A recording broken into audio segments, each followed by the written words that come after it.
लगाई श्री हरिकृष्ण धियाई है जे मिट्टी सब दुख जाई एक बहादुर सिमरिया कर नाम दियावे धाई सब थाई हुई सहाय। दसवीं पातशाह सहब श्री गुरु गोबिंद सिंह जी महाराज सब थाई हुई सहाय सब थाई हुई सहाय। दसां पातशाही हुई जोत श्री गुरु ग्रंथ साहिब जी के पाठ दीदार का ध्यान करके बोलो जी वाहिगुरू। गुरहंस महला तीजा अमृत नाम सद मीठा लागा गुर शब्दी साध आया सच्ची बाणी सहज सुमानी हर जियो मन वसाया। नानक इकस बिन मैं और न जाना सबना दीवान दयाला। वाहिगुरू जी का खालसा वाहिगुरू जी की फतेह।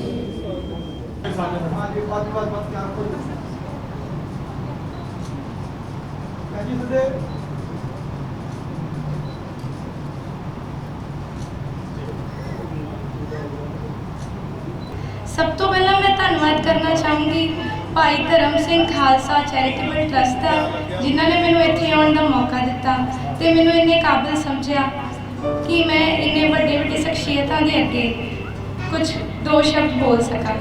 तो मैं स्पैशल थैंक्स करना चाहूँगी तलविंदर तनेसर भाजी जो कि कनेडा तो ने अते गुरदीप भाजी अमेरिका तो ने तो उन्होंने मैनू इत्थे आने का मौका दिता उन्होंने बदौलत ही मैं इत्थे आई हाँ। Thank you. तो मैं कंग्रेचुलेट करना चाहूँगी साढ़े पलक दीदी को जिन्होंने बहुत ही मेहनत करके अपना मुकाम हासिल किया है। ये कविता साढ़े बहुत ही सुलझे हुए राइटर रोमी जी ने लिखी है। आशा करती हाँ कि तुहानू पसंद आएगी।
ਵਾਹਿਗੁਰੂ ਜੀ ਕਾ ਖਾਲਸਾ ਵਾਹਿਗੁਰੂ ਜੀ ਕੀ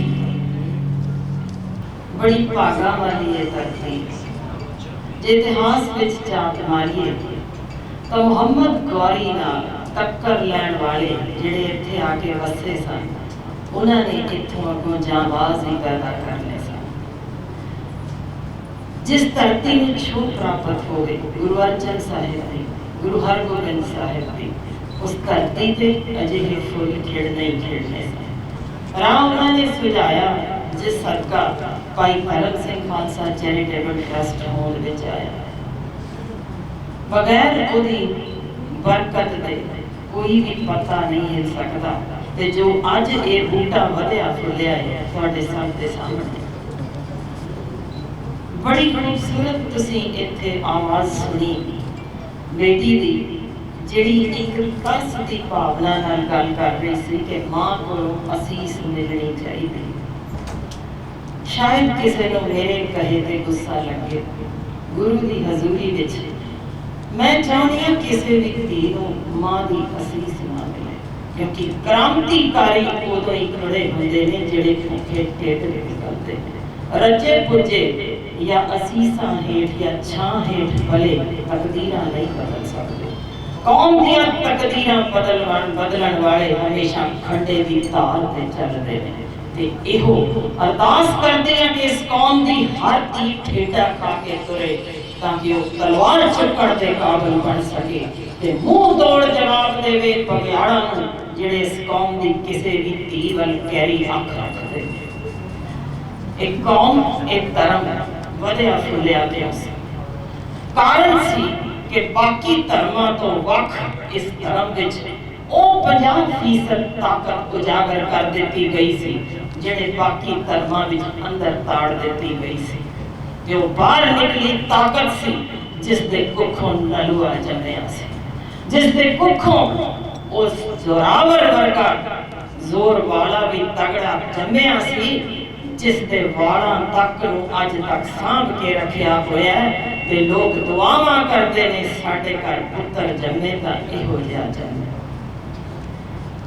एक कौम जे अज तक सलामत है तो शायद ये भी भुला ना देना कि ओदे ते भी औरत का बहुत बड़ा हक है। 300 औरतां सन मीर मन्नू दी जेब विच, एक एक सिंह दे सिर दा मुੱਲ पै गया सी, लुकड़ा पिया सी जंगलां दे विच। मीर मन्नू नूं पता सी कि जे मैं नस्ल कुशी कर सकां इस कौम दी तां कौम तबाह हो जाएगी, फनाह हो जाएगी। ते तरीका की सी इस कौम दियां मावां नूं तोड़ने ते मावां तोड़न लई जो अत उसने कीती वो किसी तो लुकी नहीं। की मजाल एक भी औरत थिड़क गई हुंदी जे उस समय तां अज सिख कौम ये नहीं सी होनी। सिख कौम रही है उस उन्हां औरतां दी जिन्हां ने उत्थे मुंह तोड़ जवाब दिंदे आए कह दिता एक नहीं 100 भी पुत्तर हुंदे तां कुर्बान कर दिंदी, पर मैं सिखी किसां सुआसां नाल निभाउणी है ते असीं की कीता उन्हां 300 औरतां दा नाम भी सांभ के नहीं रख सके। बीबी लखी अज याद परवाजा उन्हां विचों ही एक सी, मुसलमान औरत सी जिसने अपनी मर्जी नाल सिख धर्म अपनाया सी।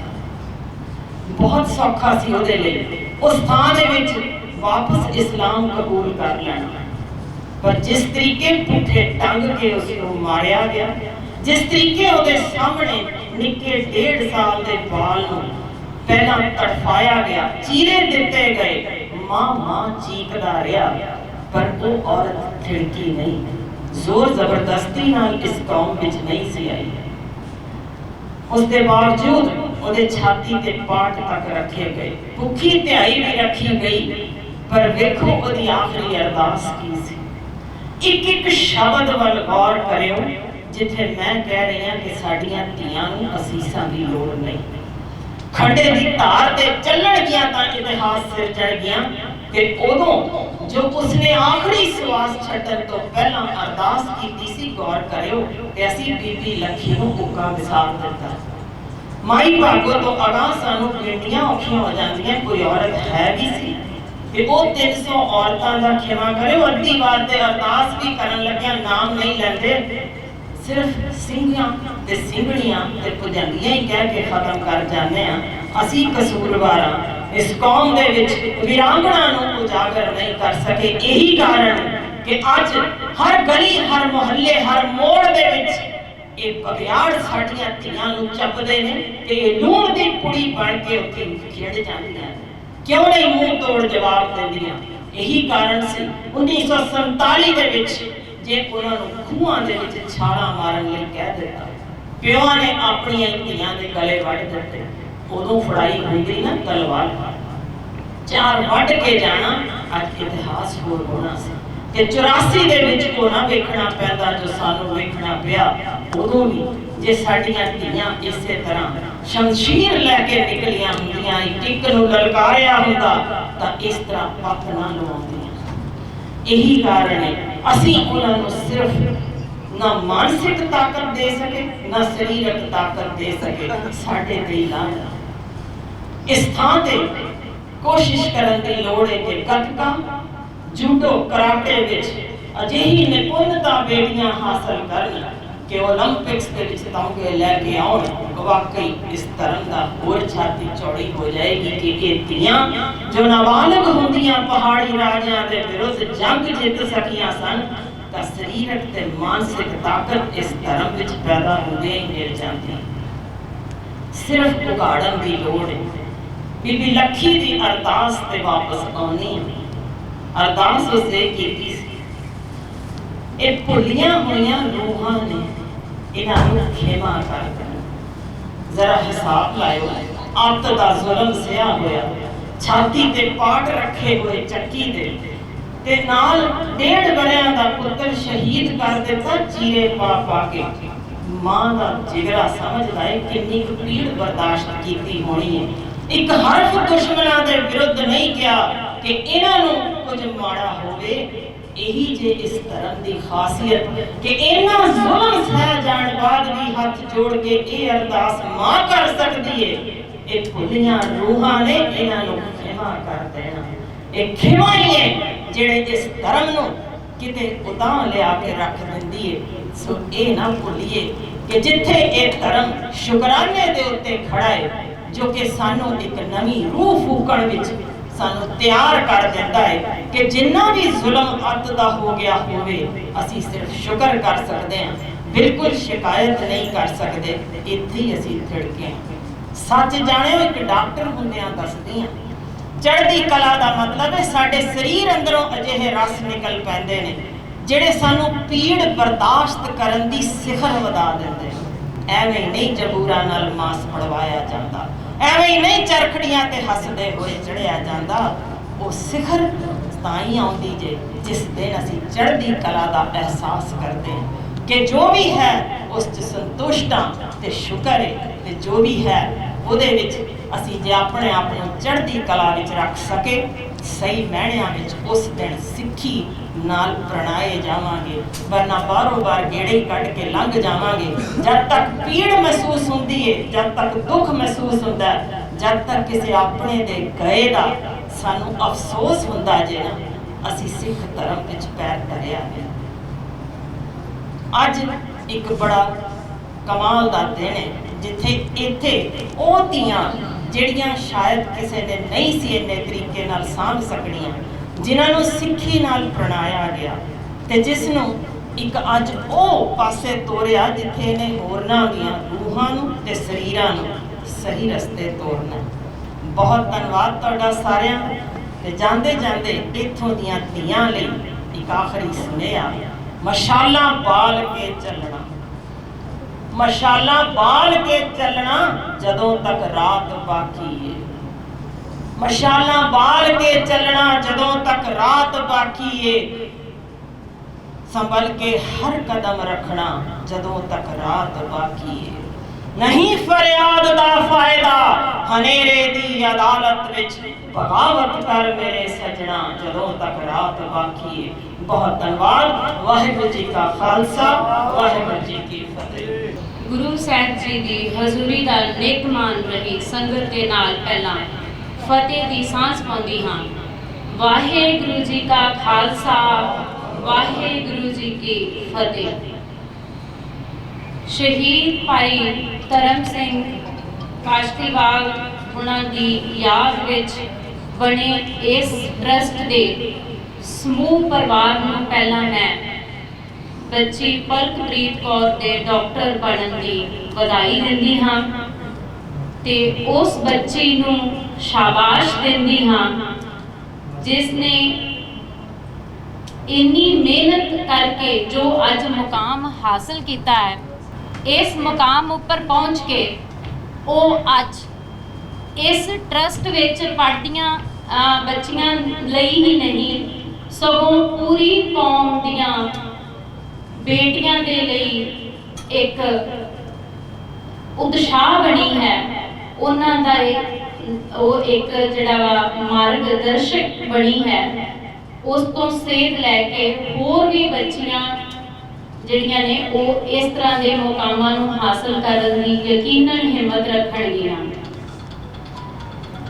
ਸੰਗਤੀ ਰੂਪ ਵਿੱਚ ਗੁਰੂ ਸਾਹਿਬ ਜੀ ਦੀ ਹਜ਼ੂਰੀ ਦੇ ਵਿੱਚ ਮੇਰੇ ਨਾਲੋਂ ਉਮਰ, ਤਜਰਬਾ, ਲਿਆਕਤ ਹਰ ਤਰਫ ਤੋਂ ਹਰ ਪੱਖ ਤੋਂ ਵੱਡੀਆਂ ਤੇ ਨਾਮਵਰ ਹਸਤੀਆਂ ਸ਼ਖਸੀਅਤਾਂ ਇੱਥੇ ਤੁਸੀਂ ਸਾਰੇ ਬੈਠੇ ਹੋ। ਇਸ ਕਰਕੇ ਮੈਂ ਕੋਈ ਬਹੁਤ ਜ਼ਿਆਦਾ ਜਿਹੜਾ ਵਾ ਸਮਾਂ ਨਹੀਂ ਲਵਾਂਗੀ। ਬਸ ਇੱਕ ਛੋਟੀ ਜਿਹੀ ਜਿਹੜੀ ਸਾਂਝ ਆ ਉਹ ਮੈਂ ਬੱਚੀ ਪਲਕਪ੍ਰੀਤ ਕੌਰ ਦੇ ਨਾਲ ਜ਼ਰੂਰ ਪਾਉਣੀ ਚਾਹਾਂਗੀ। ਜਦੋਂ ਮਨੁੱਖ ਜਨਮ ਲੈਂਦਾ ਤੇ ਕਿਹਾ ਜਾਂਦਾ ਹੈ ਕਿ ਹਰ ਕੋਈ ਆਪਣੀ ਤਕਦੀਰ ਆਪ ਲਿਖਾ ਕੇ ਆਉਂਦਾ ਹੈ। ਮੇਰਾ ਮੰਨਣਾ ਹੈ ਕਿ ਤਕਦੀਰ ਦੇ ਵਿੱਚ ਹਰ ਮਨੁੱਖ ਇੱਕ ਚੀਜ਼ ਹੋਰ ਲਿਖਾ ਕੇ ਆਉਂਦਾ, ਉਹ ਹੈ ਜੀ ਸੇਵਾ। ਇਸ ਸੰਸਾਰ ਦੇ ਉੱਪਰ ਇਸ ਬਹੁਤ ਹੀ ਤਰ੍ਹਾਂ ਦੀ ਜਿਹੜੀ ਸੇਵਾ, ਕਿਸੇ ਦੇ ਹਿੱਸੇ ਕੋਈ ਸੇਵਾ ਆਉਂਦੀ ਹੈ, ਕਿਸੇ ਨੂੰ ਕੋਈ ਸੇਵਾ ਮਿਲਦੀ ਹੈ ਤੇ ਇਸੇ ਤਰ੍ਹਾਂ ਨਾਲ ਪਰਮਾਤਮਾ ਹਰ ਇੱਕ ਦੇ ਹਿੱਸੇ ਜਿਸ ਸੇਵਾ ਲਈ ਉਸ ਨੂੰ ਜਨਮ ਦਿੱਤਾ ਹੈ, ਜੋ ਉਸ ਦੀ ਡਿਊਟੀ ਉਹ ਸਤਿਗੁਰੂ ਨੇ ਲਗਾਈ ਹੈ, ਉਹ ਵੀ ਉਹਦੇ ਉਹ ਪੱਲੇ ਬੰਨ੍ਹ ਕੇ ਦਿੰਦਾ ਹੈ। ਪਰ ਇਹ ਸਾਡਾ ਫਰਜ਼ ਹੁੰਦਾ ਹੈ ਕਿ ਅਸੀਂ ਉਸ ਚੀਜ਼ ਦੀ ਪਛਾਣ ਕਿਵੇਂ ਕਰਨੀ ਹੈ ਕਿ ਅਸੀਂ ਕੀ ਕਰਨ ਯੋਗ ਹਾਂ, ਅਸੀਂ ਇਸ ਸਮਾਜ ਨੂੰ ਕਿਹੜੀ ਸੇਧ ਜਿਹੜੀ ਉਹ ਦੇਣ ਦੇ ਸਮਰੱਥ ਹਾਂ। ਕਿਉਂਕਿ ਜੇ ਅਸੀਂ ਇਹ ਸੋਚ ਲਈਏ ਨਾ ਕਿ ਜੇ ਮੰਨ ਲਓ ਕਿਸੇ ਨੂੰ ਉਹਦੀ ਕੋਈ ਵੱਡੀ ਸੇਵਾ ਦੇ ਕਰਕੇ ਜਿਹੜਾ ਉਹਨੂੰ ਸਤਿਕਾਰਿਆ ਜਾ ਰਿਹਾ ਤੇ ਅਸੀਂ ਹੁਣ ਆਪਣਾ ਸਭ ਕੁਝ ਛੱਡ ਕੇ ਉਹੀ ਕਰਨਾ ਹੈ, ਤੇ ਇਸ ਤਰ੍ਹਾਂ ਨਹੀਂ ਹੁੰਦਾ। ਸਾਨੂੰ ਖੋਜ ਕਰਨੀ ਪੈਂਦੀ ਹੈ, ਸਾਨੂੰ ਸਮਝਣਾ ਪੈਂਦਾ ਹੈ ਕਿ ਪਰਮਾਤਮਾ ਨੇ ਸਾਡੇ ਪੱਲੇ ਕਿਹੜੀ ਸੇਵਾ ਲਾਈ ਹੈ ਜਿਹੜੀ ਅਸੀਂ ਇਸ ਸਮਾਜ ਲਈ ਕਰ ਸਕਦੇ ਹਾਂ। ਤੇ ਬੇਟਾ ਪਲਕਪ੍ਰੀਤ ਕੌਰ, ਤੁਸੀਂ ਡਾਕਟਰ ਬਣੇ ਹੋ। ਇਸ ਕਿੱਤੇ ਨੂੰ ਵੀ ਮਨੁੱਖਤਾ ਦੀ ਸੇਵਾ ਵਾਲਾ ਕਿੱਤਾ ਕਿਹਾ ਜਾਂਦਾ ਹੈ ਤੇ ਤੁਹਾਡੇ ਪੱਲੇ ਸਤਿਗੁਰਾਂ ਨੇ ਇਹੀ ਸੇਵਾ ਲਾਈ ਹੋਏਗੀ ਕਿ ਤੁਸੀਂ ਇਸ ਕਿੱਤੇ ਦੇ ਰਾਹੀਂ ਇਸ ਸਮਾਜ ਦੀ ਸੇਵਾ ਕਰਨੀ ਆ। ਤੇ ਮੈਂ ਮਾਣ ਕਰਦੀ ਹਾਂ ਕਿ ਇਹੋ ਜਿਹੀਆਂ ਧੀਆਂ ਦੇ ਹੁੰਦਿਆਂ ਸ਼ਾਇਦ ਸਾਨੂੰ ਇਹ ਖੁਸ਼ਬੂਆਂ ਉਧਾਰੀਆਂ ਨਾ ਮੰਗਣੀਆਂ ਪੈਣ, ਇਹ ਵੇਲਾ ਸੰਭਾਲ ਲੈਣ ਤੇ ਇਹ ਪੰਜਾਬ ਦੀ ਸੋਹਣੀ ਫੁਲਵਾੜੀ ਦੀ ਚੰਗੇ ਸੁਚੱਜੇ ਢੰਗ ਨਾਲ ਦੇਖ ਰੇਖ ਕਰਨ। ਤੇ ਇਹਨਾਂ ਕੁਝ ਕਹਿੰਦੀ ਹੋਈ ਹੀ ਮੈਂ ਫਤਿਹ ਬੁਲਾਉਂਦੀ ਹਾਂ। ਬਹੁਤ ਮਿਹਨਤ ਕੀਤੀ ਆਪਣੀ ਇਸ ਬੱਚੀ ਨੂੰ ਇਸ ਮਕਾਮ ਤੇ ਪਹੁੰਚਾਉਣ ਲਈ।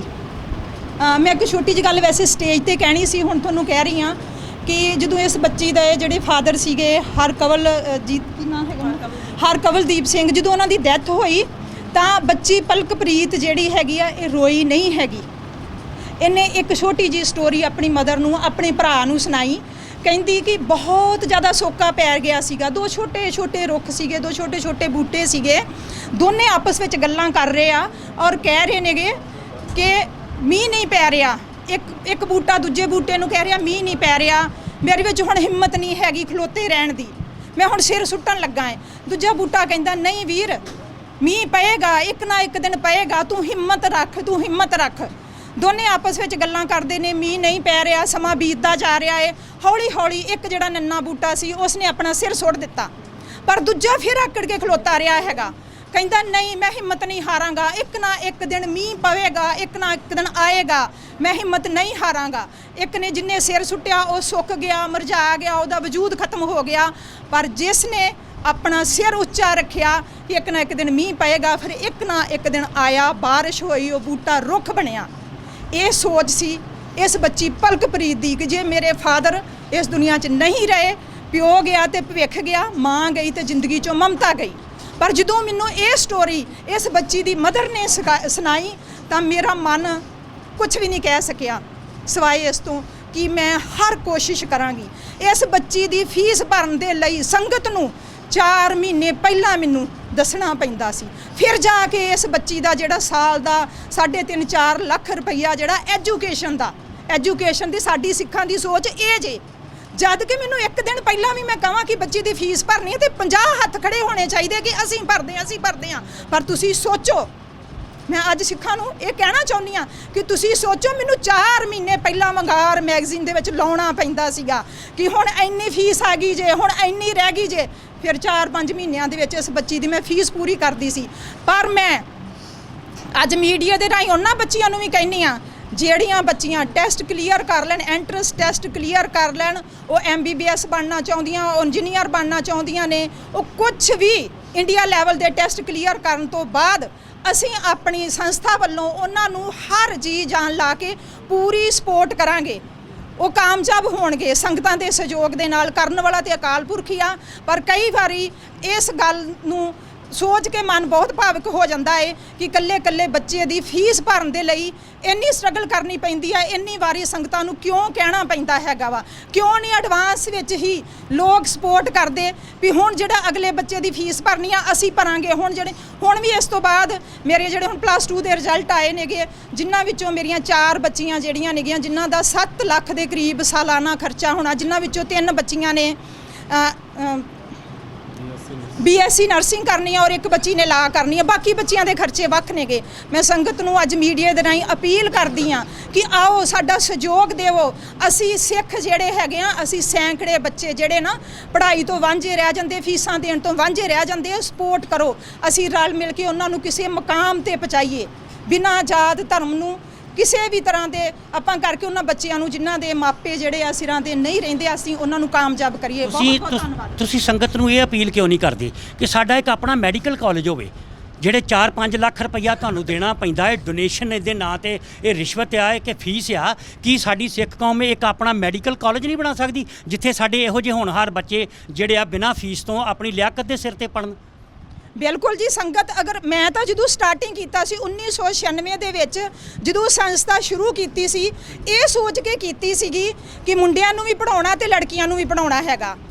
ਇੱਕ ਸਾਈਡ ਤੇ ਲੜਕਿਆਂ ਦੀ ਅਲੱਗ ਬਿਲਡਿੰਗ ਬਣ ਜਾਏਗੀ, ਲੜਕੀਆਂ ਦੀ ਅਲੱਗ ਬਿਲਡਿੰਗ ਬਣ ਜਾਏਗੀ। ਪਰ ਇਹ ਤੁਸੀਂ ਦੇਖ ਲਓ ਕਿ 21 ਸਾਲਾਂ ਦੇ ਵਿੱਚ ਇਹ ਹੁਣ ਇਸ ਸਾਲ ਇਹ 4 ਮੰਜ਼ਲੀ ਜਿਹੜੀ ਬਿਲਡਿੰਗ ਹੈ 21 ਸਾਲਾਂ 'ਚ ਮੈਂ ਕੰਪਲੀਟ ਕਰ ਸਕੀ ਹਾਂ। ਉਹਦਾ ਕਾਰਨ ਇਹ ਹੈਗਾ, ਇਹ ਨਹੀਂ ਕਿ ਸੰਗਤ ਨੇ ਸਹਿਯੋਗ ਨਹੀਂ ਦਿੱਤਾ, ਬਹੁਤ ਸਹਿਯੋਗ ਦਿੱਤਾ ਹੈਗਾ ਵਾ।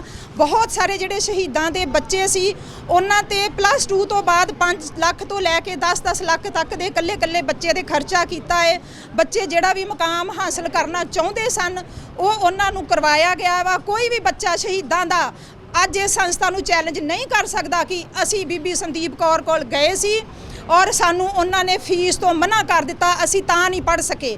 ਮੈਂ ਅੱਜ ਵੀ ਬੱਚਿਆਂ ਨੂੰ ਚੈਲੰਜ ਕਰਦੀ ਹਾਂ ਕਿ ਤੁਸੀਂ ਆਪਣੇ 'ਚ ਲਿਆਕਤ ਪੈਦਾ ਕਰੋ, ਤੁਸੀਂ ਆਪਣੇ 'ਚ ਹਿੰਮਤ ਪੈਦਾ ਕਰੋ। ਜਿਵੇਂ ਬੱਚੀ ਪਲਕਪ੍ਰੀਤ ਕੌਰ ਨੇ ਹਿੰਮਤ ਦਿਖਾਈ ਆ, ਉਹਨੇ ਸਰਕਾਰੀ ਜਿਹੜੀ ਸੀਗੀ ਸੀਟ ਲਈ ਹੈਗੀ ਆ, ਇਸੇ ਕਰਕੇ ਹੀ ਅਸੀਂ ਉਹਦੀ ਹੈਲਪ ਕਰ ਸਕੇ ਹੈਗੇ ਆ। ਕਿਉਂਕਿ ਪ੍ਰਾਈਵੇਟ ਤੌਰ ਦੇ ਉੱਤੇ MBBS ਬਣਾਉਣਾ ਬਹੁਤ ਮਹਿੰਗੀਆਂ ਫੀਸਾਂ ਨੇ, ਉਹਦੇ ਵਾਸਤੇ ਕਰੋੜਾਂ ਰੁਪਈਏ ਚਾਹੀਦੇ ਨੇ।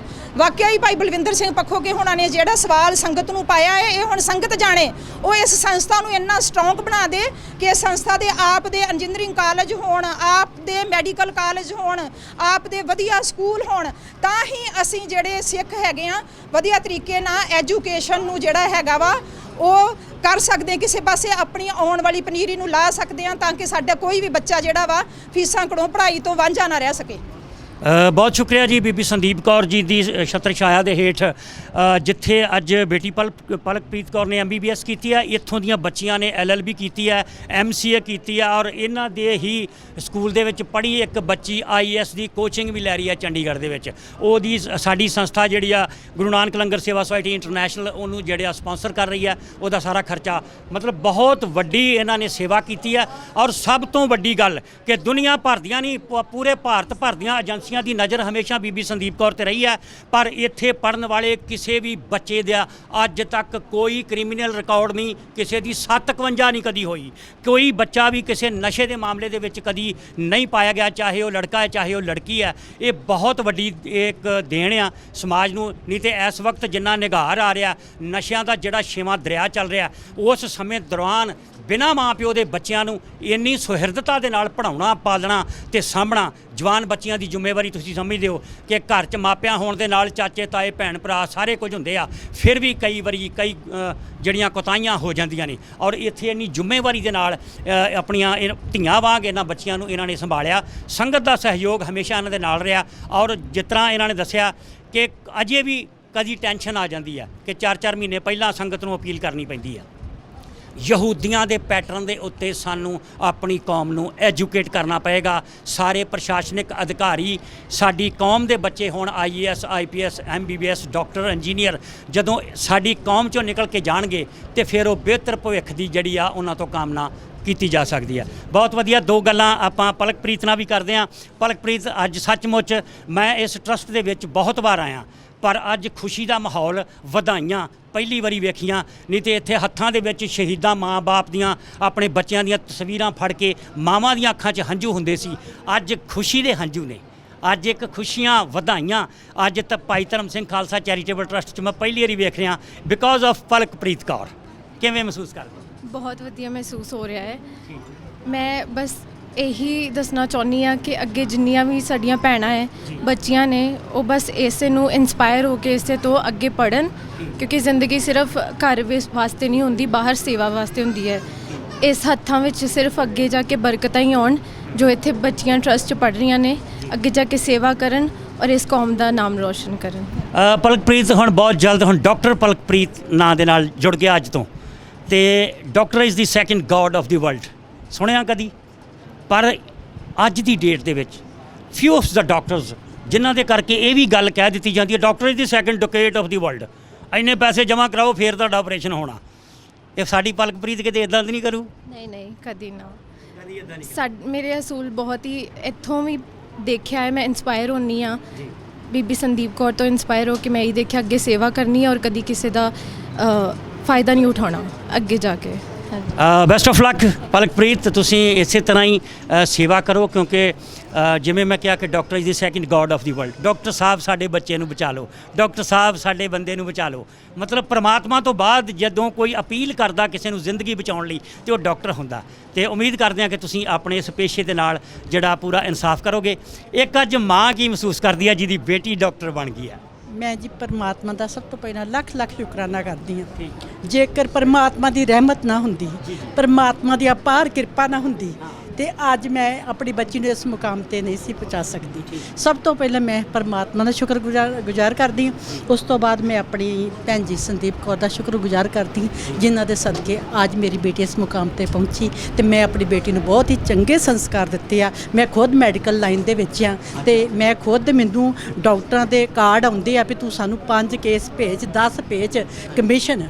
ਮੈਂ ਕਿਹਾ ਮੈਂ ਭੁੱਖੀ ਰਹੂੰਗੀ, ਗਰੀਬੀ 'ਚ ਰਹਿ ਲੂੰਗੀ, ਮੈਂ ਕਮਿਸ਼ਨ ਨਹੀਂ ਖਾਊਂਗੀ, ਕਿਉਂਕਿ ਮੈਂ ਦੋਵੇਂ ਬੱਚਿਆਂ ਨੂੰ ਆਪਣਿਆਂ ਨੂੰ ਕਦੀ ਵੀ ਇਹੋ ਜੀ ਸਿੱਖਿਆ ਨਹੀਂ ਦਿੱਤੀ ਵੀ ਮਾੜਾ ਖਾਣਾ, ਹਰਾਮ ਦਾ ਖਾਣਾ। ਥੋੜਾ ਖਾ ਲਓ, ਬਰਕਤ ਦਾ ਖਾਓ, ਹੱਕ ਦਾ ਖਾਓ, ਕਿਰਤ ਦਾ ਖਾਓ। ਤੇ ਇਸੇ ਬਦੌਲਤੀ ਅੱਜ ਮੇਰੇ ਬੱਚੇ ਕਾਮਯਾਬ ਹੋਏ ਆ। ਮੈਂ ਆਪਣੀਆਂ ਜਿਹੜੇ ਮੇਰੇ ਨਾਲ ਜੁੜੇ ਲੋਕ ਆ, ਜਦੋਂ ਪੇਸ਼ੈਂਟ ਭੇਜਦੇ ਆ ਤੇ ਉਹ ਮੈਨੂੰ ਉਹਨਾਂ ਦੇ ਚਿਹਰੇ 'ਤੇ ਖੁਸ਼ੀ ਹੁੰਦੀ ਹੈ ਅੱਜ ਇੰਨੇ ਪੇਸ਼ੈਂਟ ਭੇਜੇ, ਪਰ ਮੇਰੇ ਦਿਲ ਨੂੰ ਉਦੋਂ ਬਹੁਤ ਵੱਡਾ ਧੱਕਾ ਤੇ ਸਦਮਾ ਲੱਗਦਾ ਵੀ ਕਿਉਂ ਨਹੀਂ ਅਸੀਂ ਇਸ ਲੀਹ 'ਤੇ ਤੁਰਦੇ, ਕਿਉਂ ਨਹੀਂ ਸੇਵਾ ਦੀ ਲੀਹ 'ਤੇ ਤੁਰਦੇ, ਕਿਉਂ ਨਹੀਂ ਅਸੀਂ ਜਦੋਂ ਪੇਸ਼ੈਂਟ ਭੇਜਦੇ ਤੇ ਇਹ ਕਿਉਂ ਨਹੀਂ ਕਹਿੰਦੇ ਕਿ ਇਹ ਗਰੀਬ ਆ, ਇੱਥੋਂ ਰਿਆਇਤ ਕਰਿਓ। ਇਹ ਕਿਉਂ ਕਹਿੰਦੇ ਆ ਵੀ ਆ ਪੇਸ਼ੈਂਟ ਭੇਜਣ ਲੱਗਾ, ਮੇਰਾ ਕਮਿਸ਼ਨ ਕਿੱਥੇ?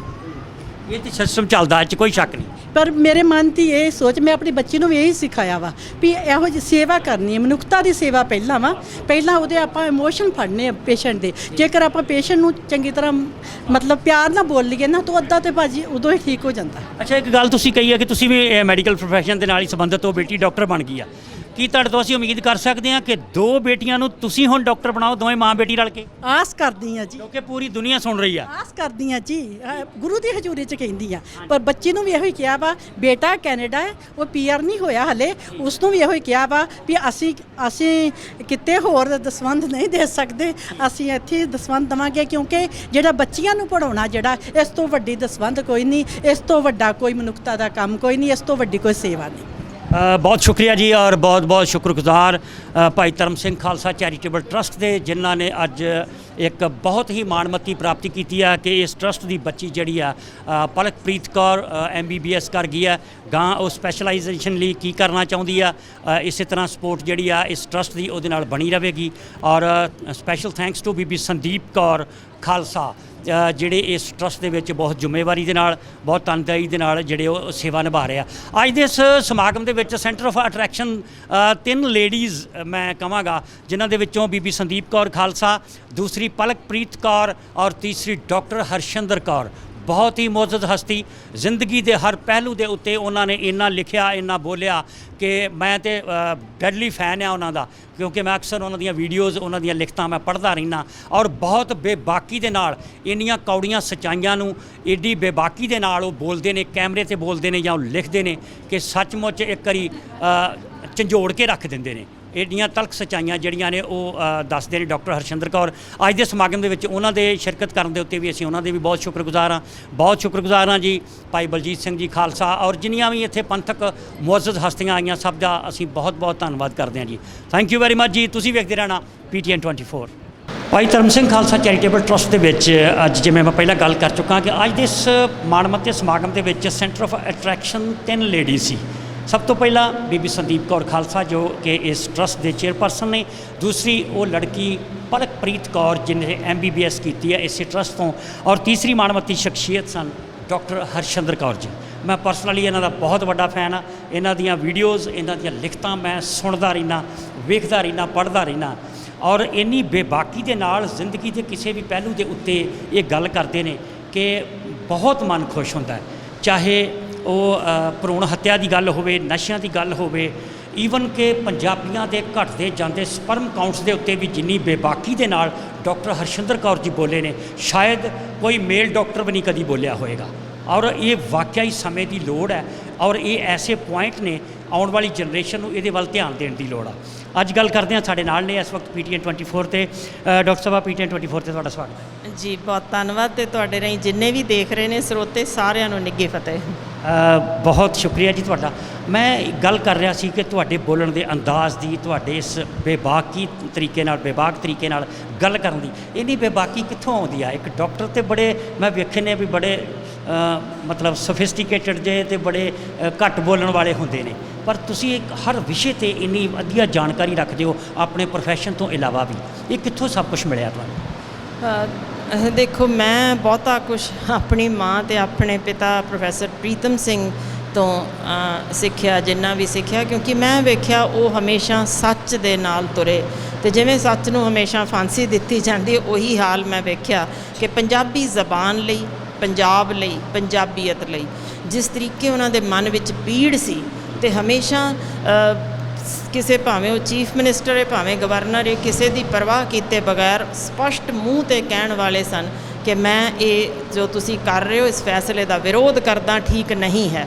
ਮੈਂ ਦੇਖਿਆ ਕਿ D.Litt ਤੱਕ ਦੀ ਡਿਗਰੀ ਨੂੰ ਲੱਤ ਮਾਰ ਸਕਦਾ ਸੀ ਜੇ ਮੇਰਾ ਪਿਓ, ਕਿ ਮੈਂ ਇਹਨਾਂ ਸਨਮਾਨਾਂ ਦੇ ਨਾਲ ਨਹੀਂ, ਮੇਰੀ ਜੇ ਪਛਾਣ ਹੋਣੀ ਚਾਹੀਦੀ ਹੈ ਪੰਜਾਬ, ਪੰਜਾਬੀ, ਪੰਜਾਬੀਅਤ ਦੀ। ਮੈਂ ਜਦੋਂ ਤੋਂ ਵੇਖਿਆ, ਉਹਨਾਂ ਨੇ ਜਦੋਂ ਵੀ ਕਿਤੇ ਆਪਣਾ ਲੈਕਚਰ ਖ਼ਤਮ ਕੀਤਾ, ਇੱਕੋ ਹੀ ਲਫ਼ਜ਼ ਮੂੰਹ ਤੇ ਹੁੰਦਾ ਸੀ, ਜੈ ਪੰਜਾਬ, ਜੈ ਪੰਜਾਬੀ, ਜੈ ਪੰਜਾਬੀਅਤ। ਜਿਸ ਤਰੀਕੇ ਦੀ ਪੀੜ ਮੈਂ ਉਹਨਾਂ ਦੇ ਮਨ 'ਚ ਦੇਖੀ ਵੀ ਪੰਜਾਬ ਲਈ ਦਰਦ ਜਗਾਉਣ ਦਾ, ਉਹਨਾਂ ਦਾ ਅਖੀਰੀ ਸਾਹ ਤੱਕ ਜੋ ਸੀ, ਮੈਂ ਉਹਨਾਂ ਦਾ ਜਿਸ ਤਰੀਕੇ ਦਾ ਜੋਸ਼ ਦੇਖਿਆ, ਮੈਂ ਇਨ ਬਿਨ ਉਹੀ ਕੋਸ਼ਿਸ਼ ਕੀਤੀ ਕਿ ਮੈਂ ਉਹਦਾ ਭਾਵੇਂ 1000ਵਾਂ ਹਿੱਸਾ ਹੀ ਮੇਰੇ 'ਚ ਹੋਣਾ, ਪਰ ਮੈਂ ਇਹੀ ਸੋਚ ਨਾਲ ਤੁਰੀ ਕਿ ਜੇ ਮੇਰੇ ਪਿਤਾ ਇਹ ਕਰ ਸਕੇ ਸਨ ਤਾਂ ਮੈਂ ਜ਼ਰੂਰ ਉਹ ਕਦਮ ਅੱਗੇ ਉਸੇ ਤਰ੍ਹਾਂ ਹੀ ਪੁੱਟਦੇ ਜਾਣੇ ਨੇ।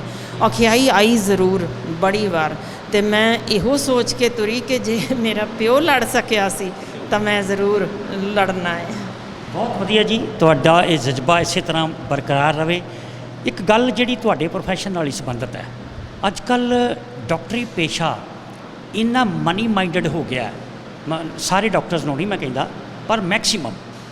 ਇਹ ਕਿਉਂ, ਕੀ ਕਾਰਨ ਆ? ਸਰਕਾਰਾਂ ਦੀ ਕਮੀ ਹੈ, ਡਾਕਟਰ ਲਾਲਚੀ ਹੋ ਗਏ ਨੇ, ਜਾਂ ਜਿਹੜੀ ਫਾਰਮਾਸਿਊਟੀਕਲ ਕੰਪਨੀਜ਼ ਦਾ ਵਿੱਚ ਇਹਦੇ ਵਿੱਚ ਵੀ ਕੁਝ ਹੈਗਾ? ਕੀ ਕਾਰਨ ਆ ਕਿ ਆਮ ਲੋਕਾਂ ਦੀ ਪਹੁੰਚ ਤੋਂ ਦੂਰ ਹੁੰਦਾ ਜਾਂਦਾ ਚੰਗਾ ਇਲਾਜ? ਮੈਂ ਕਿਸੇ ਵੀ ਪਾਸਿਓਂ ਇਸ ਪੱਖ ਦੀ ਵਡਿਆਈ ਨਹੀਂ ਕਰ ਰਹੀ, ਮੈਂ ਖਿਲਾਫਤ ਹੀ ਕਰ ਰਹੀ ਹਾਂ, ਪਰ ਉਹਦੇ ਵਿੱਚ ਕੁਝ ਚੀਜ਼ਾਂ ਧਿਆਨ ਦੇਣ ਦੀ ਲੋੜ ਹੈ ਕਿ ਉਹ ਡਾਕਟਰ ਕਿਸ ਸਮਾਜ ਦਾ ਹਿੱਸਾ ਨੇ। ਉਸ ਸਮਾਜ ਦਾ ਜਿੱਥੇ ਉਹਨਾਂ ਨੇ ਆਪਣਾ ਬੱਚਾ ਪੜ੍ਹਾਉਣ ਲਈ 25,000 ਰੁਪਏ ਤੋਂ ਲੈ ਕੇ 1.5 ਲੱਖ ਤੱਕ ਦੀ ਐਡਮਿਸ਼ਨ ਫੀ ਦੇਣੀ ਹੈ, ਬਦਲੀ ਕਰਵਾਉਣ ਜਾਣੀ ਹੈ, ਤੇ ਇੱਕ IAS ਆਫਿਸਰ ਜਿਹੜਾ ਕਿ 100 ਏਕੜ ਦਾ ਮਾਲਕ ਬਣ ਜਾਂਦਾ, ਜਿਹਦੇ ਕੋਲ 2-2 ਏਕੜ ਦੀ ਆਪਣੀ ਕੋਠੀ ਪਾ ਲੈਂਦਾ, ਜਿਹਦੀ ਕਿ ਆਪਣੀ ਤਨਖਾਹ ਡਾਕਟਰ ਤੋਂ ਘੱਟ ਹੈ, ਉਹ ਜਿਸ ਪੱਧਰ ਦੀ ਆਪਣੀ ਬਲੈਕ ਮਨੀ ਇਕੱਠੀ ਕਰਦਾ ਡਾਕਟਰਾਂ ਨੂੰ ਨਿਚੋੜ ਕੇ, ਤੇ ਫਿਰ ਹੁਕਮ ਕਰਦਾ ਕਿ ਮੈਨੂੰ ਇੰਨੇ % ਆਉਣਾ ਚਾਹੀਦਾ। ਉਹੀ ਡਾਕਟਰ ਜੋ ਹੁਣ ਨਵਾਂ ਲੱਗਿਆ ਇੱਕ 50,000 ਦੀ ਨੌਕਰੀ ਤੇ ਲੱਗੇਗਾ, ਜਿਹਨੂੰ ਡਾਕਟਰ ਬਣਨ ਲੱਗਿਆ ਕਰੋੜਾਂ ਰੁਪਏ, ਇਸ ਵੇਲੇ ਸਭ ਤੋਂ ਮਹਿੰਗੀ ਪੜ੍ਹਾਈ ਪੰਜਾਬ ਵਿੱਚ ਹੈ, ਜਿਸ ਨੇ ਪਹਿਲਾਂ ਅਜੇ MBBS ਕਰਨ ਤੋਂ ਪਹਿਲਾਂ ਜੇ ਉਹਨੇ ਟਿਊਸ਼ਨਾਂ ਲੈਣੀਆਂ ਤਾਂ ਉਹਨਾਂ 'ਤੇ ਘੱਟੋ ਘੱਟ ਵੀ ਇਸ ਵੇਲੇ ਜੋ ਟਿਊਸ਼ਨ ਦਾ ਰੇਟ ਹੈ 1.5 ਤੋਂ 2.5 ਲੱਖ ਪਰ ਸਾਲ ਹੈ, ਯਾਨੀ ਪਹਿਲਾਂ ਤਾਂ ਉਹ ਤਾਰੇਗਾ 2 ਸਾਲ ਦੀ, ਫਿਰ MBBS ਦੌਰਾਨ ਸਭ ਤੋਂ ਮਹਿੰਗੀਆਂ ਫੀਸਾਂ ਭਰੇਗਾ, 60 ਲੱਖ ਦਾ ਖਰਚਾ ਉਦੋਂ ਦੇਗਾ, ਹੋਸਟਲ ਦਾ ਪਾ ਕੇ 80 ਲੱਖ ਦੇ ਕਰੀਬ ਪਹੁੰਚ ਜਾਂਦਾ। ਉਸ ਤੋਂ ਬਾਅਦ MD ਕਰਨ ਤੋਂ ਪਹਿਲਾਂ ਫਿਰ ਉਹਨੇ ਟਿਊਸ਼ਨਾਂ ਲੈਣੀਆਂ ਜੋ 2.5 ਕਰੋੜ ਤੱਕ ਲੈ ਲੈਂਦੇ ਨੇ, ਫਿਰ ਅੱਗੋਂ 2.5 ਤੋਂ 3 ਕਰੋੜ ਦਾ MD ਦਾ ਕੋਰਸ, ਤੇ ਕਰਨ ਤੋਂ ਬਾਅਦ ਜੋ ਸਾਰੇ ਕਰਜ਼ੇ ਲੈ ਕੇ ਮਾਪਿਆਂ ਨੇ ਚਾੜਿਆ ਉਹ ਸੰਗ ਨੱਪ ਦਿੰਦੇ ਨੇ, ਭਾਈ ਅਸੀਂ ਵੀ ਜੀਣਾ, ਦੇ ਸਾਨੂੰ ਖਰਚਾ ਵਾਪਸ, ਤੇ ਤਨਖਾਹ ਮਿਲਦੀ ਉਹਨੂੰ 56,000 ਰੁਪਇਆ। ਮੈਨੂੰ ਦੱਸੋਗੇ ਕਿ ਉਹ ਕੀ ਕਰੇ ਜੇ ਕਾਰਪੋਰੇਟ ਘਰਾਣਿਆਂ ਦੇ ਵੱਸ ਪੈਂਦਾ? ਮੈਂ ਫਿਰ ਕਹਿ ਦਿਆਂ ਮੈਂ ਜਾਇਜ਼ ਕਰਾਰ ਨਹੀਂ ਦੇ ਰਹੀ, ਪਰ ਆਖਰੀ ਧਿਆਨ ਦੇਣ ਦੀ ਲੋੜ ਹੈ ਕਿ ਕੌਣ ਕਸੂਰਵਾਰ ਹੈ, ਕਿ ਜਿਹੜੇ ਕਾਰਪੋਰੇਟ ਹਸਪੀਟਲਸ ਵਿੱਚੋਂ ਜਾਂਦਾ ਉਹ ਤਨਖਾਹ ਨਹੀਂ ਦਿੰਦੇ, ਉਹ ਕਮਿਸ਼ਨ ਬੇਸਡ ਦਿੰਦੇ ਨੇ ਕਿ ਜੇ ਤੂੰ 100 ਮਰੀਜ਼ ਦਾਖਲ ਕਰੇਗਾ ਤਾਂ ਉਹਦਾ ਇੰਨੇ ਫੀਸਦ 2 ਜਾਂ 4% ਤੈਨੂੰ ਮਿਲਣਾ। ਬਾਕੀ ਕਾਰਪੋਰੇਟ ਹਸਪੀਟਲਸ 'ਚ ਜਾਣਾ ਜਿਨ੍ਹਾਂ 'ਚੋਂ ਵੱਡੇ ਕਾਰਪੋਰੇਟ ਹਸਪੀਟਲਸ ਮੈਨੇਜ ਕਰ ਰਹੇ ਨੇ ਬਿਜ਼ਨਸਮੈਨ, ਜਿਨ੍ਹਾਂ ਦੇ ਪਿਤਾ ਜਾਂ ਤਾਂ IAS IPS ਨੇ ਤੇ ਜਾਂ ਫਿਰ ਸਿਆਸਤਦਾਨ ਨੇ। ਅਸਲ ਪੈਸਾ ਉੱਥੇ ਹੀ ਜਾ ਰਿਹਾ ਹੁੰਦਾ ਹੈ ਤੇ ਨਾਮ ਆ ਜਾਂਦਾ ਕਿ ਡਾਕਟਰ ਇਹ ਲੁੱਟ ਰਿਹਾ। ਸੋ ਮੇਰਾ ਖਿਆਲ ਹੈ ਜੇ ਆਪਾਂ ਜੜ ਫੜ ਲਈਏ ਤਾਂ ਇਹ ਸਾਰੀ ਕੁਰੀਤੀ ਖਤਮ ਹੋ ਸਕਦੀ। ਬੜੀ ਵੱਡੀ ਗੱਲ ਕੀਤੀ ਕਿ ਇਸ ਸਾਰੇ ਮਹਿੰਗੀ ਹੁੰਦੀ ਜਾ ਰਹੀ ਇਸ ਮੈਡੀਕਲ ਸਹੂਲਤਾਂ ਦੇ ਪਿੱਛੇ ਵੀ ਕਾਰਪੋਰੇਟ ਘਰਾਣੇ ਹੀ ਨੇ। ਵੀ ਵੇਖੋ ਬੜਾ ਅੱਛਾ ਲਫ਼ਜ਼ ਸੀ ਕਿ doctor is the second god of the world. ਪਿਛਲੇ ਦਿਨੀ ਮੇਰੀ ਕਿਸੇ ਡਾਕਟਰ ਨਾਲ ਗੱਲ ਹੋਈ, with the due respect of all the doctors. ਮੈਂ ਉਹਨਾਂ ਨੂੰ ਕਿਹਾ ਕਿ ਕਦੀ ਕਿਹਾ ਜਾਂਦਾ ਸੀ ਕਿ doctor is the second god of the world, ਅਤੇ ਜੇ ਅੱਜ ਮੈਂ ਕਹਿ ਦਿਆਂ ਕਿ ਕੁਛ ਡਾਕਟਰਸ ਕਰਕੇ doctor is the second docket of the world, ਕਿਉਂਕਿ ਉਦੋਂ ਕਦੀ ਬੰਦਾ ਚੁੱਕ ਲੈਂਦੇ ਸੀ ਕੁਝ ਬੰਦੇ ਵੀ ਇੰਨੇ ਪੈਸੇ ਦੇ ਦਿਓ ਨਹੀਂ ਤੇ ਤੁਹਾਡਾ ਬੰਦਾ ਮਾਰ ਦੇਣਾ। ਹੁਣ ਡਾਕਟਰ ਕਹਿੰਦੇ ਕਿ ਇੰਨੇ ਪੈਸੇ ਜਮ੍ਹਾਂ ਕਰਾ ਦਿਓ ਨਹੀਂ ਤੇ ਤੁਹਾਡਾ ਬੰਦਾ ਮਰ ਜਾਣਾ, ਤੇ ਬਦਨਾਮ ਡਾਕਟਰ ਹੋ ਰਿਹਾ। ਜੀ ਬਿਲਕੁਲ, ਕਿਉਂਕਿ ਕਾਰਪੋਰੇਟ ਘਰਾਣੇ ਜਿਹੜੇ ਖੋਲ੍ਹਦੇ ਨੇ ਹਸਪੀਟਲਸ, ਉਹਨਾਂ ਦੇ ਵਿੱਚ ਫਿਕਸਡ ਰੇਟਸ ਹੁੰਦੇ ਨੇ ਕਿ ਇੰਨੇ ਪਹਿਲਾਂ ਜਮ੍ਹਾਂ ਕਰਾ ਦਿੱਤੇ ਜਾਣ। ਮਿਸਾਲ ਵਜੋਂ ਮੇਰੇ ਆਪਣੇ ਸਹੁਰਾ ਸਾਹਿਬ ਦੀ ਵੀ ਹੁਣ ਸਰਜਰੀ ਹੋਈ ਤਾਂ ਐਡਵਾਂਸ 'ਚ ਪੈਸੇ ਜਮ੍ਹਾਂ ਕਰਾ ਸਕਦੇ ਹੋ ਤੇ ਆਪਰੇਸ਼ਨ ਹੋਣਾ ਨਹੀਂ, ਉਹ ਕਹਿੰਦੇ ਚੁੱਕ ਕੇ ਲੈ ਜਾਓ ਕਿ ਤੁਸੀਂ ਜਿੱਥੇ ਮਰਜ਼ੀ ਲਿਜਾਣਾ। ਸੋ ਮਜਬੂਰੀ ਵਸ ਬੰਦਾ ਲਾਈਨਾਂ 'ਚ ਲੱਗ ਕੇ ਪਹਿਲਾਂ ਪੈਸੇ ਭਰਦਾ। ਸਰਕਾਰੀ ਹਸਪੀਟਲਸ ਦੇ ਵਿੱਚ ਕਿਉਂਕਿ ਡਾਕਟਰ ਹਨ ਹੀ ਨਹੀਂ ਤਾਂ ਕੌਣ ਕਸੂਰਵਾਰ ਹੈ? ਮੈਂ 100% ਉਹਦਾ ਮੰਨਦੀ ਹਾਂ ਕਿ ਇਹ ਸਾਰੇ ਸਿਆਸਤਦਾਨਾਂ ਤੇ ਇਹ ਜਿੰਨੇ ਵਿੱਚ ਸਕੱਤਰ ਸਾਹਿਬਾਨ ਬੈਠੇ ਨੇ ਇਹ ਉਹਨਾਂ ਦਾ ਕੰਮ ਹੈ, ਕਿਉਂਕਿ ਉਹਨਾਂ ਨੇ ਰੂਲ ਐਸੇ ਬਣਾ ਦਿੱਤੇ ਨੇ ਕਿ ਜਿਹੜਾ ਇੱਕ ਸੁਪਰ ਸਪੈਸ਼ਲਿਸਟ ਵੀ ਆਏਗਾ ਅਸੀਂ ਉਹਨੂੰ ਪਹਿਲਾਂ ਤਾਂ ਦਿਆਂਗੇ ਹੀ ਲੱਖ ਤੋਂ ਘੱਟ ਤਨਖਾਹ, ਜੋ ਕਿ ਪ੍ਰਾਈਵੇਟ ਵਿੱਚ 20 ਲੱਖ ਤੱਕ ਹੁੰਦੀ ਹੈ। ਕੌਣ ਇੰਨੇ ਕਰੋੜਾਂ ਰੁਪਏ ਪੱਟ ਕੇ ਤੇ ਫਿਰ 1 ਲੱਖ ਲਈ ਆ ਕੇ ਕਿਉਂ ਬੈਠੇਗਾ ਇੱਥੇ? ਇਸੇ ਕਾਰਨ ਇਹ ਹੈ ਕਿ ਸਾਡੇ ਕੋਲ ਸਪੈਸ਼ਲਿਸਟ ਡਾਕਟਰ ਹਨ ਨਹੀਂ।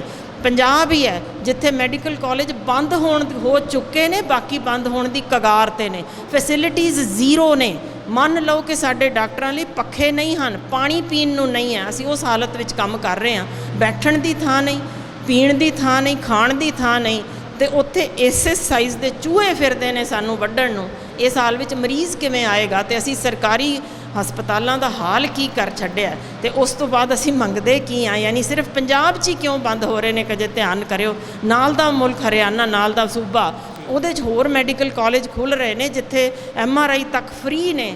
ਅਸੀਂ ਨਿਚੋੜ ਰਹੇ ਹਾਂ ਲਹੂ ਲੋਕਾਂ ਦਾ, ਤੇ ਜਿੱਥੇ ਹਾਲ ਜੋ ਡਿਸਪੈਂਸਰੀ ਸਰਕਾਰੀ ਨੇ, ਮੇਰਾ ਖਿਆਲ ਹੈ ਮੇਰੇ ਤੋਂ ਵੱਧ ਤੁਸੀਂ ਜਾਣਦੇ ਹੋ ਜਾ ਕੇ ਕੀ ਹਾਲ ਉੱਥੇ ਹਨ, ਕਿ ਕੋਈ ਬੰਦਾ ਤਾਂ ਛੱਡੋ ਜਾਨਵਰ ਵੀ ਜਾਣਾ ਪਸੰਦ ਨਹੀਂ ਕਰਦਾ। ਸੋ ਇਸ ਹਾਲ ਵਿੱਚ ਅਸੀਂ ਇਕੱਲੇ ਡਾਕਟਰਾਂ ਦੇ ਸਿਰ ਘੜਾ ਭੰਨਣਾ ਮੇਰੇ ਖਿਆਲ ਨੂੰ ਇਹ ਵਾਜਬ ਨਹੀਂ ਹੋਏਗਾ। ਕਿਤੇ ਨਾ ਕਿਤੇ ਤੁਸੀਂ ਕਹਿ ਸਕਦੇ ਹੋ ਕਿ ਸਰਕਾਰਾਂ ਦੀ ਨੈਗਲੀਜੈਂਸੀ ਹੈਗੀ ਆ, ਪਰ ਡਾਕਟਰ ਸਾਹਿਬ ਪੰਜਾਬ ਨੂੰ ਖੜਗ ਭੁਜਾ ਕਿਹਾ ਜਾਂਦਾ ਹਿੰਦੁਸਤਾਨ ਦੀ, ਤੇ ਕਿਤੇ ਨਾ ਕਿਤੇ ਸੈਂਟਰ ਗਵਰਨਮੈਂਟ ਦੇ ਲੋਕ ਜਾਂ ਕੁਝ ਏਜੰਸੀਆਂ ਸੈਂਟਰ ਦੀਆਂ ਪੰਜਾਬ ਨੂੰ ਕਮਜ਼ੋਰ ਕਰ ਦੇਣਗੀਆਂ, ਆਪਣੀ ਖੜਗ ਭੁਜਾ ਨੂੰ ਕਮਜ਼ੋਰ ਕਰ ਦੇਣਗੀਆਂ, ਤੇ ਫਿਰ ਇਹਨੂੰ ਬਚਾਊ ਕੌਣ ਦੇਸ਼ ਨੂੰ? 90% ਕੁਰਬਾਨੀਆਂ ਤੇ ਇਹਨਾਂ ਪੰਜਾਬੀਆਂ ਨੇ ਕੀਤੀਆਂ ਸੀ ਦੇਸ਼ ਨੂੰ ਆਜ਼ਾਦ ਕਰਾਉਣ ਲਈ।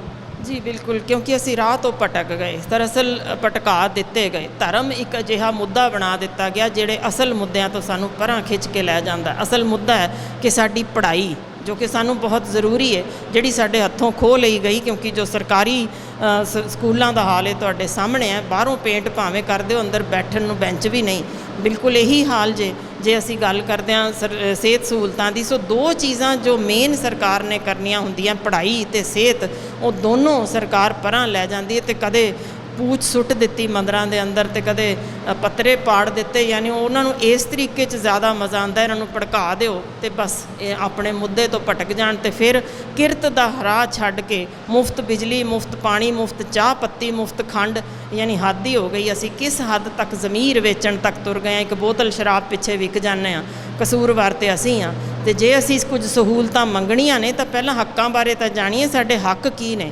ਅਜੇ ਤੱਕ ਧਰਮੀ ਫੌਜੀ ਅਸੀਂ ਛਡਾ ਨਹੀਂ ਸਕੇ।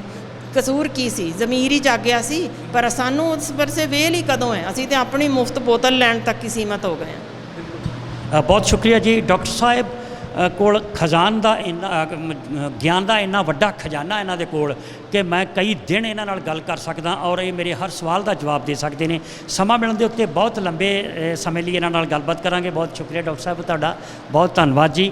ਔਰ ਕਿਤੇ ਨਾ ਕਿਤੇ ਇਹਨਾਂ ਦੇ ਕਹਿਣ ਮੁਤਾਬਕ ਸਰਕਾਰਾਂ ਦੀ ਅਣਗਹਿਲੀ ਵੀ ਵੱਡੀ ਜ਼ਿੰਮੇਵਾਰ ਆ, ਔਰ ਇਸੇ ਕਰਕੇ ਸਿਹਤ ਸਹੂਲਤਾਂ ਜਿਹੜੀਆਂ ਆਮ ਬੰਦੇ ਦੀ ਪਹੁੰਚ ਤੋਂ ਦੂਰ ਹੁੰਦੀਆਂ ਜਾ ਰਹੀਆਂ ਨੇ, ਤੇ ਜਿਹੜੀਆਂ ਸਰਕਾਰੀ ਹਸਪੀਟਲ ਦੇ ਵਿੱਚ ਮਿਲਣ ਵਾਲੀਆਂ ਸਹੂਲਤਾਂ ਨੇ ਉਹ ਬਿਲਕੁਲ ਨਾ ਮਾਤਰ ਰਹਿ ਗਈਆਂ ਨੇ। ਬਹੁਤ ਸ਼ੁਕਰੀਆ ਜੀ, ਬਹੁਤ ਮਿਹਰਬਾਨੀ ਜੀ। ਤੁਸੀਂ ਵੇਖਦੇ ਰਹਿਣਾ PTN 24।